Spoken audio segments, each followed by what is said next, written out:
Greetings to all, welcome to the Vishal's LLB channel. In this video we are going to understand various constitutional provisions which deals with the powers of the president.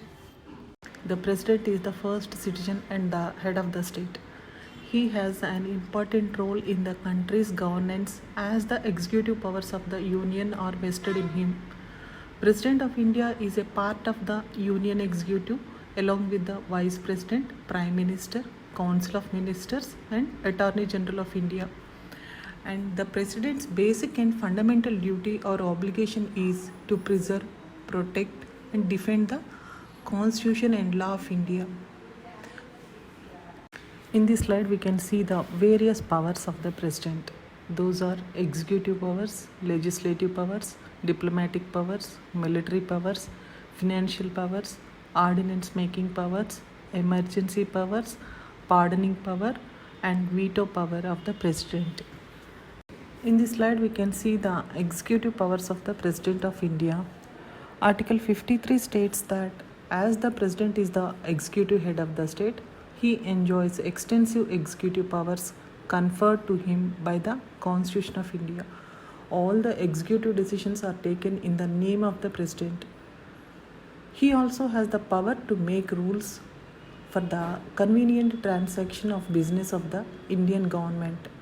And the president appoints the Indian Prime Minister, and on advice of the Prime Minister, other ministers of the Union apart from the Prime Minister, he also has the power to appoint and remove the following constitutional officers and the members of the Union government.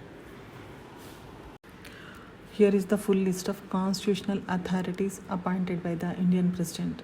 They are the Prime Minister, judges of the High Court and the Supreme Court, governors of the state, Attorney General, the Comptroller and Auditor General, the Chairman and the members of the Public Service Commission, the member of the Finance Commission and Officials Commission, and Chief Election Commissioner and other election commissioners, special officers for scheduled castes and scheduled tribes, and commission to report on the administration of scheduled areas, commission to investigate the conditions of backward classes, and special officer for linguistic minorities.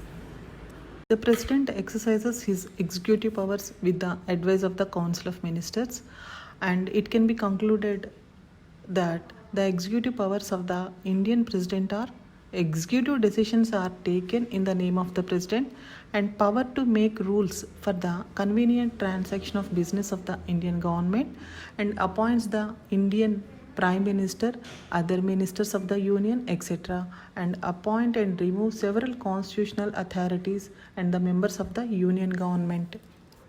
Here is the legislative powers of the President of India. Article 53 also states that the President of India possesses extensive legislative powers. He can summon and prorogue the parliament, and he can even dissolve the House of People, that means Lok Sabha. However, this power can be performed by him only with some restrictions. The president is bound to summon the parliament only within 6 months from the last sitting of the former session. He also possesses the power to summon a joint sitting of both the houses of parliament to resolve the deadlock. And for any bill to get the law's sanction, it has to receive the president's assent. And a bill for recognizing a new state or alteration of a state boundaries can only be introduced in either house of the parliament after his recommendation, and the state bills for imposing restrictions on freedom of trade and commerce also require his recommendation. Another legislative power is the president can nominate 12 members of Rajya Sabha and 2 Anglo-Indians to the Lok Sabha. In brief, we can say that the legislative powers of the president are: he can summon and prorogue the parliament, dissolve the House of People, and president's assent is needed for any bill to get the law sanction. He can recommend bill in either house of the parliament for recognizing a new state or alteration of state boundaries, and president's recommendation is needed for imposing restrictions on freedom of trade and commerce in state. And president can nominate 12 members to the Rajya Sabha and 2 Anglo-Indians to the Lok Sabha. Coming to the diplomatic powers of the president, as the head of the state, the president sends and receives ambassadors and other diplomatic representatives, and all the international treaties and agreements are conferred and concluded in the name of the president. The president is also the representative of India in international forums and affairs. Here we can see the military powers of the president. The president is considered as the supreme commander of the defense forces of the country, and he has the exclusive power to declare war and peace. And he has the power to appoint the chief of the army and chief of the navy and chief of the air force. However, the military powers of the president are regulated and controlled by the parliament. Financial powers of the president. The president is also vested with some financial powers, and the money bill is introduced with the prior recommendation of the president, and he also lays the union budget before the parliament. And the president of India controls the contingency fund, and he has the power to establish the finance commission for every 5 years. We can understand the ordinance making powers of the president. And to deal with unforeseen or urgent matters, the president has been vested with the ordinance making power, which is provided under Article 123 of the Indian Constitution.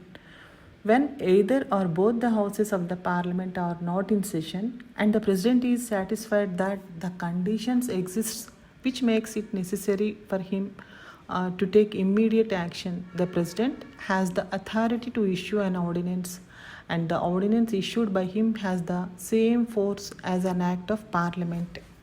And he also has the power to withdraw such an ordinance at any time. However, such ordinances need to be laid before both the houses of the parliament, and the parliament is bound to approve the ordinance within 6 weeks from the date of resumption of the session of the parliament. In simple, we can say that the Indian president can issue an ordinance for taking immediate action when either or both the houses are not in session, and he can withdraw such an ordinance at any time. Here we can see the emergency powers of the president of India. The president is empowered with the power to declare an emergency either in the whole territory of India or in any state or any part of India. He can impose 3 types of emergencies. The first one is national emergency, state emergency, and financial emergency. So, national emergency provided under Article 352. It is due to war, external aggression, or armed rebellion. State emergency provided under Article 356. It is due to failure in constitutional machinery in states. And coming to the financial emergency, is provided under Article 360 due to threat to the financial stability in India. And he may also suspend the right to move to the courts for the enforcement of fundamental rights, except for Article 20 and Article 21 during the emergency.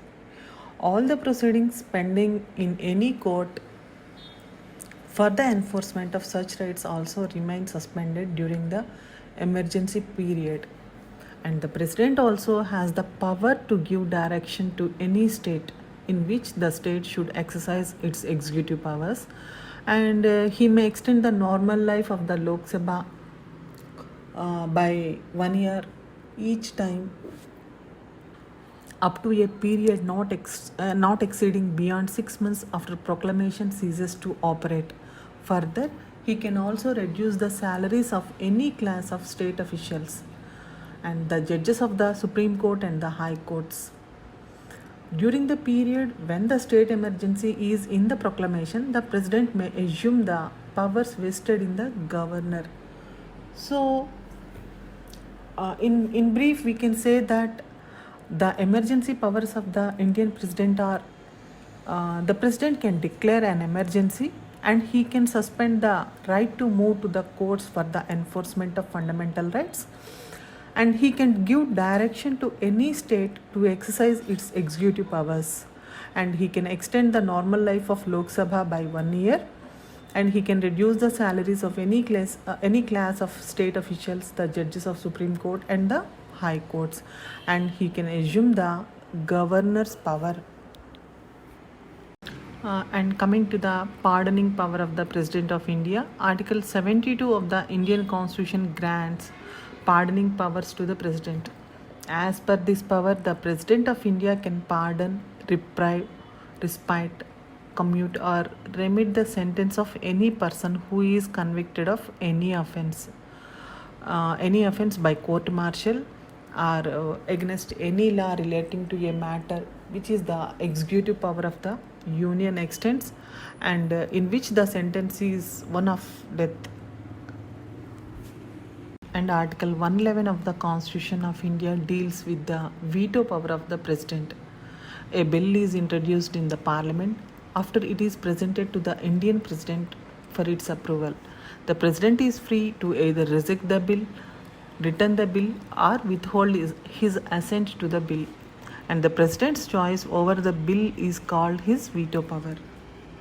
So these are the executive powers, legislative powers, diplomatic powers, military, financial powers, ordinance making power and emergency powers, pardoning power and veto powers of the President of India.